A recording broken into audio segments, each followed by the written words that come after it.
I have a question. I have a question. Yes, yes, I have a question.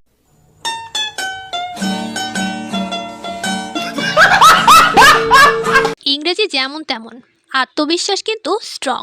হ্যাঁ, আমি বলছিলাম আমাদের দেশের তারকাদের কথা, যার নাম অপবিশ্বাস।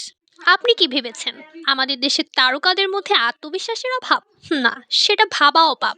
এই যেমন অপবিশ্বাস আপা, তিনি প্রমাণ করলেন ইংরেজি জানাটা কোনো ব্যাপারই নয়, আসল জিনিস হলো আপনার কনফিডেন্স। সদ্য ভাইরাল হওয়া ক্লিপে অপবিশ্বাস আপাকে দেখা গেল ইভেন্টে মাইক্রোফোন হাতে নিয়ে ইংরেজিতে কথা বলতে।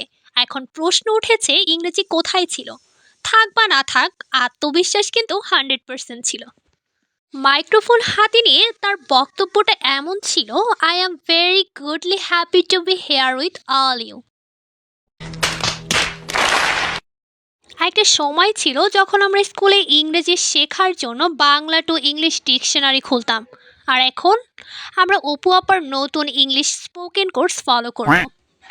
যারা অপু বিশ্বাসের ভাইরাল ভিডিও দেখে হেসেছেন, তারা খুব সাবধানে থাকবেন, কারণ এই আত্মবিশ্বাস শিখলে আপনিও কিন্তু অফিস প্রেজেন্টেশনে ইংরেজি বলতে গিয়ে এমন চমক দিতে পারেন। সবশেষে একটা কথা অবশ্যই মনে রাখতে হবে, ইংলিশ যেমন তেমন কনফিডেন্স কিন্তু মাস্ট মাস্ট মাস্ট।